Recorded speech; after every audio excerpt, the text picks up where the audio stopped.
This week on the Fair Dinkum Department, is Mitchell Moses the answer to New South Wales prayers?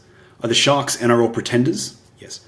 The Warriors a premiership threat? Should the NRL stop coaches from commentating? And are the Tigers doomed for 2024? Outraged. There's plenty of it. We're going to decide if it's real or ridiculous. I'm Chris Danks. Across from me is Liam O'Loughlin. We are the Fair Dinkum Department. Liam, New South Wales side has just dropped. A few quick thoughts on that before we talk about the games of the round. It's not the team I would have picked personally, but I'm not too displeased with it. I'm pretty happy with Mitchell Moses at halfback. I think he deserves it. Took his team to a grand final last year, so no major complaints there, even if it's not personally who I would have went with originally. Couple of strange selections on the bench, or omissions, I would say. Keon Kalamatangi, I know, been singing his praises for a while. He's 19th man. Hudson Young and Liam Martin are still in the side. Carrying a few blokes with injury concerns into the game is just part of the drama of State of Origin, I suppose. But hopefully Latrell and Cam Murray especially can get up for this one. So they should be full contact training by Sunday, I believe, which is the end of the camp. Yeah, which is interesting considering in game one they sent Campbell Graham home because he wasn't going to be able to train for the first half of the camp. So yeah, it's interesting. Hopefully, like I said, they can get up for it, especially Trell, because we know what he can bring to the Origin arena, and the Blues certainly missed that in game one. Damien Cook making his Origin return as well, only weeks after we were wondering if this was the death of his career. Yeah, it's extenuating circumstances, I suppose. It's good to see him back in there. He's been playing really good footy for South, and very unfortunate, obviously, for Appy Coruscant. And Reece Robson gets his debut, former Dragon, off the bench. So he's been tremendous for the Cowboys for a couple of years now. So, and he has that ability to play as a lock forward, I suppose, too. So it's a good selection, I think, Reece Robson. I'm into it. Game of the round, anything for you? It's hard to go past Saturday afternoon, Cogra Oval. They had to shut the gates for the first time in, I reckon, 5 years. Beautiful crowd, nice sunny day, 66 points scored. Tough to go past it, even though they gave me a bit of a heart attack towards the end, the Dragons. But no, that was pretty cool to be there. Cogra hasn't had a big crowd like that in quite some time. How about yourself? You got yourself on TV as well. Yeah, no, that was pretty cool. I was up there a little bit longer than I might have liked. And contrary to popular belief, my brother did not end up shouting me dinner. So, sorry, Bossy. What a dog. For me, it was definitely not the Sharks game, which we'll get into in a sec. I loved watching the Dragons game as well. It's a good atmosphere. I didn't think, as we'd spoken about earlier in the week, I didn't think the Dragons really had that much of a chance, even with the Rabbitohs outs. So it was good to see. NRL needs a strong Dragons, or strongish, maybe not top 8, but at least having a go. So that was it for me. Should we jump straight into the Origin teams? As we said, they've just dropped for us for New South Wales, so there's plenty to chat about. Yeah, definitely. So the big one, I suppose, is... I'm going to take that as a yes. Yeah, is Mitch Moses. He's obviously the big one for New South Wales. Hotly contested battle. Do you want to run us through, I guess, how the past week and a half since Nathan Cleary got injured, how that's all kind of played out? Yeah, it's been interesting, hasn't it? Because it seems like there's been a genuine selection battle. Nico Hines, for a lot of the week, was seen as probably the guy who was going to come in. Obviously, Renault has his own claim being obviously a gun player, able to pull teams together quickly, but plays at Suncorp and could kick the Queenslanders to death, which is what we need. But it's turned out Mitch Moses, as you said, played last year, hasn't done anything wrong, took his team to a grand final. Certainly played, I thought, well enough yesterday to justify everything, so he'll be the 7th for New South Wales. Yeah, and it's a like-for-like replacement, or it's close enough to, in terms of replacing Nathan Cleary, who, admittedly didn't have his greatest game in game one, but we know how classy Nath can be. Mitch is probably the closest type of player to that, just with his kicking game, the way he controls Parramatta. It is very similar to how Nath plays for Penrith. He's had his one opportunity before and I suppose didn't set the world on fire for New South Wales, but they'd already tied up the series in the first 2 games. So I'm not putting too much stock into how he performed a couple of years ago. I think he's grown a lot as a player since then as well, Mitch. So I'm really excited to see how he goes. Probably poses, if anything, more of a running threat than Cleary does with ball in hand, and we know how Yeah. electric Jerome Luai can be. He's held his spot at 5'8" over Cody Walker. So I'll be interesting to see how those two combine. But for me, I think Mitch Moses deserves this opportunity, and I'm pretty keen to see how he goes up there at Suncorp. I think it'd be really interesting when on our sister podcast on Ebbs and Flows, we had Wade Graham this week, who was talking about a lot of the problems for Tedesco is that he's entering into a setup where all the spine all play together, and he may know the calls, he may know everything, but a lot of it's non-verbal, and so it's forcing him to try to just catch up in real time, which just isn't going to happen. Now that you have less Panthers players, which, all right, having an established spine is always a good thing, but now that you have less of the guys who have played a lot of minutes together, I wonder if that will help Tedesco in any way, as counterintuitive as that sounds. Yeah, I think it could, to be honest. I really think it could. I think New South Wales might change the way that they attack slightly. Not completely. Obviously, you've still got Isaiah Yeah. and Jerome Luai there in that spine contingent. But with Damien Cook coming in at 9, he's a different kind of player to Api Coruscant. Mitch Moses, brings some different things to the table to Nathan Cleary. So they will probably change how they play slightly. And Tedesco and Moses are, good mates. They came through together at the Tigers as well. Can't forget that. They have probably some kind of combination there. I know it's been a while since they've played together, but looking forward to those two getting out in the park together. And I think, never doubt a champion. And I think Teddy's, primed for a big game up at Suncorp, and he needs to have one. There's obviously been a lot of media scrutiny, from myself included, was pretty critical of how he played in game 1. But I'm expecting him to bounce back. So, overall, Moses, parting the red/maroon sea, is he the answer to Freddie's prayers / our prayers next Wednesday night? I don't know if I'd go that far, but I think he's the right man for the job. So I'm going to say yes.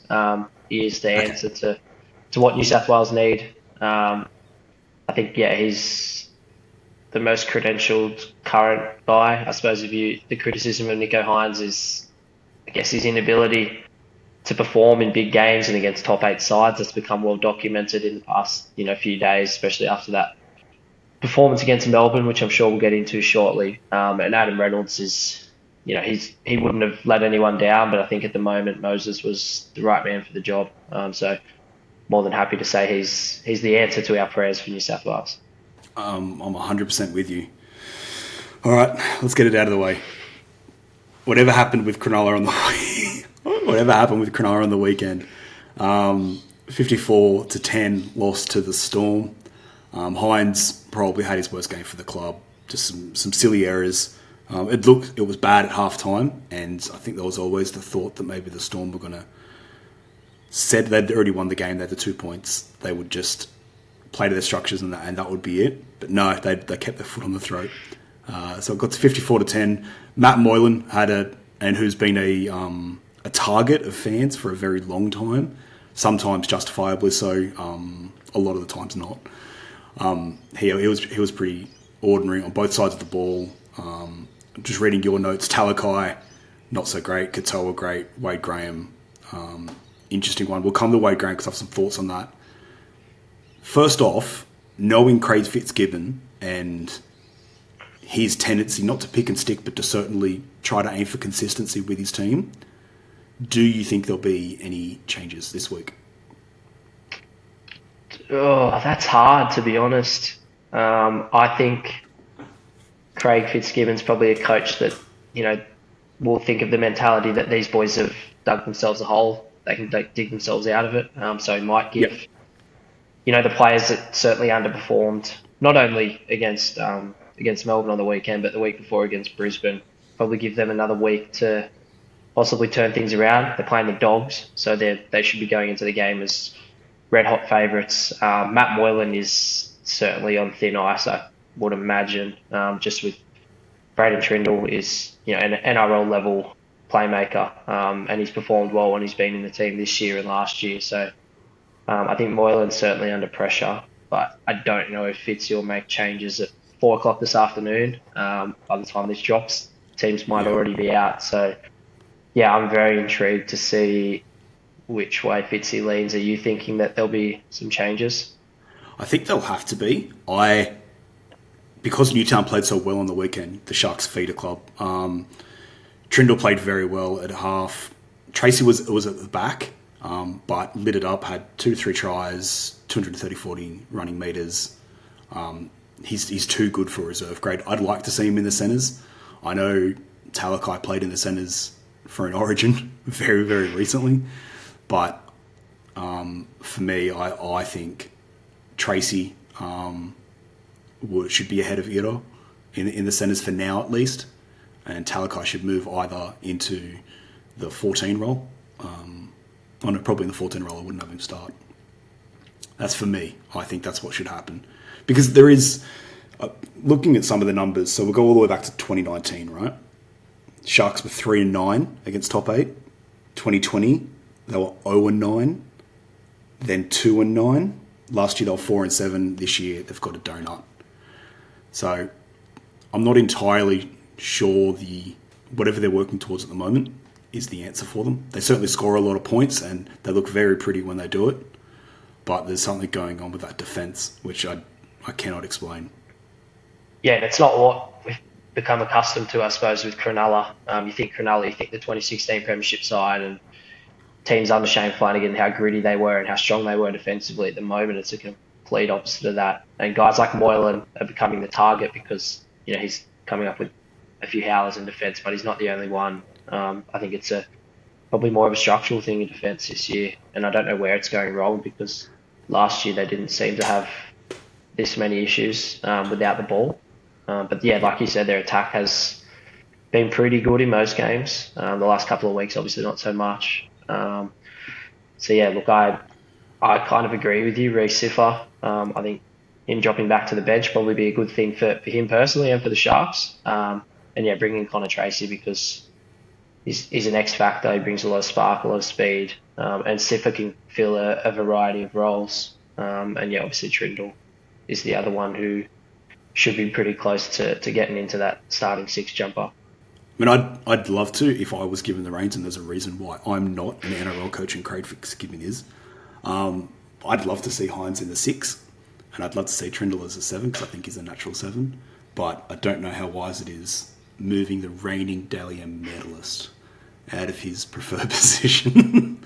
So we'll see. And also, just on the Moylan thing, I do think you're right that they're like when you look at the last 5 seconds of someone scoring, right, and it always seems like there's a hole next to Moylan or his arms are flailing or whatever, but I think it's actually more of a symptom of closer to the rock, that he's the one that's usually wearing kind of the consequences, but he's not exactly the symptom of it. But as you said, we'll see once the Sharks do release their side for Teamless Tuesday. But more importantly, the Sharks are NRL pretenders. Real or ridiculous? I think it's very real. At the start of the season, I wouldn't say I had doubts, but I didn't have them on the same level as a South Sydney or a Penrith or even a Brisbane, who I was pretty high on. I know I was keen on the Roosters too at the start of the season. I probably changed my tune a little bit there. But yeah, like a Penrith or a South Sydney, they're cream of the crop at the moment, and the Broncos are playing really good footy. I don't see the Sharks anywhere near that calibre at the moment. And it's an age-old saying, defence wins premierships, and at the moment, Cronulla's defence is pretty ordinary. So I can't see them competing for a title this year. I do still think they'll make the 8, but if we're talking contenders or pretenders, I don't think it's ridiculous to say they are more pretenders this season. Oh, just hearing it, I'm not into it. But yeah, I guess you can't miss 40 tackles in a game and say you're going to win the premiership. On to happier topics for us, though. Everyone's second team, Let's Go on Warriors. Let's run through the list of people that they've done this year. They took down the Cows, the Sharks, Raiders. Did they beat the Roosters? No, they've had a couple of close games against the Roosters. One was in the wet, it was like 14-0. Oh. I think they beat the Dolphins. So they had it close against the Storm, Panthers, Bronx, basically everyone in the 8. They haven't been blown out by. Sean Johnson, if he could win the Dally M this year, like there was a bit of hype last night because his last two games have just been silly. I think he's a genuine chance to win the Dally That M. would be, he's playing insane, and that would be amazing. Tohu Hardis is been playing well. Fanua Blake's been playing well. Also, I wouldn't have minded them not winning in Jared Croker's 300th game, but can't have it all. Andrew Webster, possibly Coach of the Year. Would you say for the moment Warriors are they a top 8 team, a solid top 8 team? Remembering what we just said about Cronulla? Yeah, I think the Warriors are definitely a top 8 team this year. Been really, really impressed with the way they've played. I think I actually tipped them for the spoon, which is similar to 12 months ago when I tipped the Cowboys for the spoon. So I'm just going to stop tipping teams, or maybe I'll tip the Dragons for the spoon, and then they might actually start playing well. I wasn't that impressed with the Warriors' recruitment, but Andrew Webster, kind of an unheralded coach, he'd been at Penrith as an assistant alongside Cameron Ciraldo, and all the hype was around Ciraldo and what he was going to do at Canterbury and what he had done for Penrith. But obviously Andrew Webster is a fine coach in his own right. He's turned that organisation around. He's managed to get the best out of Sean Johnson, who has been disappointing in recent years, but he's had a career resurgence, and like you said, he's possibly on track for a Dally M, or at least competing for one at the moment. The way Adam Fanua Blake's playing, 2-3 years ago, I would have regarded him as probably one of the best props in the world. I would say he dropped off a little bit, but this year he's been enormous. Outside of Payne Haas, he's probably right near the top of front rowers in the game. And they've got some talented young guys throughout their system. Luke Metcalf's come in the past few weeks. They've still got players to come back from injury as well. Dylan Walker, Tomato Martin have both been out. They're going to come back in. So, yeah, I've been really impressed with the Warriors, and I think it's not outlandish to say that they'll be playing finals footy this year. If I was a Warriors fan and they were 5th or 6th, I would call that like a massive win, considering how many people gave them the spoon in the preseason. So they're just great. And much like when we were saying about Cronulla play pretty when they're playing well, like when Sean Johnson is tearing up teams, I wouldn't say it's pretty. It just looks unfair. Like he just looks like he's the big kid playing with a bunch of primary school people just tearing them up. And it looks like he's having the absolute world's best time. I love it. I hope it continues for the rest of the season. Yeah, it's great to see Sean playing so confidently and with a smile on his face as well. He's one of the great guys in our game. He's a legend of New Zealand Rugby League, and to see him carving up in a Warriors jersey, it's just beautiful. Even if you're not a Warriors fan, you've got to appreciate it. Dally M medal in a contract year, also not a bad thing. Put a bit of my extra money in your bank account. On to one of the biggest conversations that's been had over the past 10 days with commentary bias. So a lot of this comes from Brad Fittler, who obviously is a big part of Channel 9's coverage, New South Wales Blues coach. With the Tino incident, a lot of what he said about it was construed as being biased against Queensland. Obviously, he has skin in the game. He's been with the network forever. Obviously, he's been with the Blues for 5 or 6 years. The only problem with all this is that he's not the only one. Like Gus Gould's probably the biggest example of someone who has a conflict of interest. But then you got Braith, Flano, who's still at the Seagulls, will soon be at the Dragons, you'd think, and does a lot of stuff for Fox Sports. Is there a way out of this? Is it actually that big of an issue in your mind? Firstly, I didn't agree with what Brad Fittler said, and I thought for him to be coming out and publicly saying that a couple of days before teams are going to be announced for Queensland, and Tino's one of their biggest names and their most important players, I wasn't a fan of what he said, and I didn't agree with it either because I didn't see much in the incident. Unfortunate for Appy, but yeah, kind of echo the sentiments of guys like Brent Reid over the weekend who didn't see much in the incident, and I was glad Tino didn't get charged. But yeah, Brad Fittler coming out and saying that's not ideal. But as a whole, I don't see too much issue with it. I don't find too much bias in the way that someone like Gus commentates or analyses the game. He's doesn't seem to be favouring the Bulldogs in any way. It's hard to because they're like in the bottom four and they're not very good. But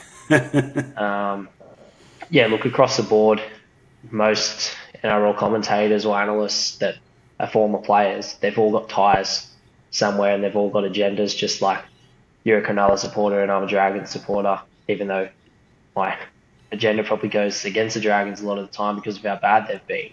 Everyone has ties to a certain club or certain individuals, I suppose, in Braith Anastas' situation with, Lockie Ilias and Cam Munster, both his clients, but he's hosting a, national television show 3 nights a week, talking about rugby league and the biggest issues in the game. So, yeah, look, it's everywhere. I don't think I think it's unavoidable, really. And I'm not too opposed to it, but yeah, Fittler's comments were not for me. Yeah, that's all fair enough. For what it's worth, I'm not that fussed by it all. As you said, everyone has some level of bias. Now, I'm sure maybe early 2000s, when you're talking about Origin, that was different. But Origin is its own little beast where all commentators have probably played the game, and that's part of the selling point of it, the state versus state stuff. So I think that's very different. But in terms of just your club games, I'm not that fussed about it, and probably more importantly, I don't see a way to fix it at all. So I think it's a bit ridiculous to even suggest that the NRL should step in and stop coaches from commentating. Not that they even could, but I think it's a bit ridiculous. Yeah, definitely. And I mean, you only had to look or listen last year when Ben Hunt streaked away for that match-winning try, and you've got Cam Smith sitting up in the commentary box screaming him on. So look, it's everywhere at this time of year. It's everywhere. Commentary is different to sitting on a panel post game and analysing. And I just thought Freddie's comments were a little bit out of line, but it's an anomaly for me. I think across the board, it's pretty sweet. Finally, with our contractually obligated one Tigers topic per week, Luke Brooks, after 200 games, his whole footy career, he's going to test the open market. Firstly, are you surprised by this at all? No, not really. I'm surprised it hasn't come sooner. If anything, he seemed frustrated towards the end of last year after his 200th game when they, blitzed the Cowboys and everyone was chanting his name from, the Leichhardt Oval stands. He even then was non-committal about staying at the Tigers, so I'm not overly surprised at all. It's interesting. I know a lot of the immediate chatter was that he could go to Super League. I don't think he's at that point of his career yet where he would entertain that. There's still plenty of NRL clubs who are very keen to have a chat to him. Yeah, definitely. I don't think he'll be going to the Super League. I'm pretty sure he's happy living out here and still feels like he can offer something to an NRL club. So I can't imagine he's going to be going over there. And I guess you want to run us through a list of potential clubs. I know our mate Kai from Sporting News has run an article on some potential landing spots for Brooksy next year, and there'll be no shortage of clubs because, as we know, halves and especially number sevens in the NRL are hard to come by. So Canberra should be, you'd think, number one. I would assume they've got the money and they've definitely got the need. I'm interested. I know Newcastle were listed. I'm interested to see how that would go. If getting the old two West Tigers halves up in Steel City would be the answer. I think far more interesting would be either Canterbury or the Cowboys. Like if Luke Brooks wanted a fresh start and he wanted to go to a club that's got a high upside and is probably out of the media bubble of Sydney, I think the Cowboys are an awesome choice. Yeah, and it sounds... I don't know. I don't know what Townsend's going to do, but... Well, our mate Buzz Rothfield last night was actually on 360 and dropped the Cowboys as a potential landing spot for Luke Brooks. I believe he played under Todd Payton coming through the grades at the Tigers. So they've got a built-in relationship there. The word is Townsend might, be squeezed out or moved on at the end of this season, potentially move over to the Super League. So that's one potential landing spot for Luke Brooks. And like you said, they've got a high upside, and it's out of that Sydney bubble where there's obviously a lot more pressure. You look at, some of the guys they've got in their team, Murray Taulagi, Valentine Holmes, Tom Dearden have all played State of Origin, Jeremiah Nanai, Ruben Cotter in the forwards, and obviously big Jason Taumalolo. So there's plenty of upside in that squad, and I think that would be a good fit for Brooksy. But yeah, I think Canberra should be at the top of the list with Jack Whiten moving on, and no I suppose, standout halves partner right now for Jamal Fogarty moving forward. Luke Brooks will have somewhere to play next year. That we know. However, my probably bigger question would be, what's doing with the Tigers? That is a massive hole they've now got. Wakeham's off contract, Dane Laurie's off contracts. Dewey's injured forever, it feels like. And he's fantastic when he's at full flight, but there hasn't been a bunch of that. I don't know if there's anyone who's currently off contract who the Tigers haven't already spoken to who would do a better job than Brooks. But do you have any thoughts or feelings? Yeah, there's not a lot out there, as I just mentioned, in terms of, NRL quality playmakers, number sevens. Brandon Wakeham has come in and done a reasonable job this year. He didn't come in until, 6-7 rounds into the season, but he's done a serviceable job, probably not on a heap of money, so they might keep him around for an extra year if Brooks is moving on and AD's out for an extended period. He's having another surgery on his knee in July, I believe, so he's going to be out for 12 months. He'll be lucky to come back next season, I'd say. So that does leave a massive hole for them in the halves. There's not a hell of a lot out there. A couple of guys that I think the Tigers could look at that are contracted for next year, but might be on the outer or playing reserve grade at their current clubs. Junior Amone at the Dragons. He's been passed up for Jaden Sullivan in the last couple of weeks. Sullivan signed longer term. Ben Hunt signed until the end of 2025. He's obviously got a court case hanging over his head later this year, but from all reports, he probably might be able to play moving forward. So he's certainly one they could look at. He's still a young guy. He's already played for Tonga. Ronald Volkman at the Warriors. He's a guy I've been really high on for quite a while. He's had limited opportunities, but he's a young guy with a good head on his shoulders, a good kicking game, really good defender. So he's someone that could come into the Tigers because the Warriors have got a million 5'8" and fullbacks and halfbacks next year. You've got Roger coming back, Chanel Harris-Tavita coming back, Sean Johnson might stick around, Tamari Martin, Luke Metcalf. They've got probably surplus to requirements in that department, so Ronald might be looking for a new club. So they're probably the two for me that the Tigers could look at. And I know Josh Schuster's been floated, but I'm pretty sure he's going to stick around at Manly. So there's not much out there for next year. And if they do get someone, it'll have to be someone that's already contracted somewhere else for 24. So are you looking to guarantee the West Tigers a top 4 spot next year by saying they will win the spoon? I'm not going to go out and say they're going to finish with a wooden spoon this far out or anything like that, but I do think they're going to struggle next year because they're not, unless they can pull something off, they're not going to have a high quality 5'8" or a high quality halfback for a lot of next year, because if they do keep Wakeham there, they still have another spot that needs to be filled now with Brooks moving on, and there's not much out there, so it could be struggle street for the Tigers again next year unless they can pull off a miracle. Lots to consider for the fans out at Tiger Town. All right, that's it for us this week. Stop in next week, Origin Special. We'll see you then.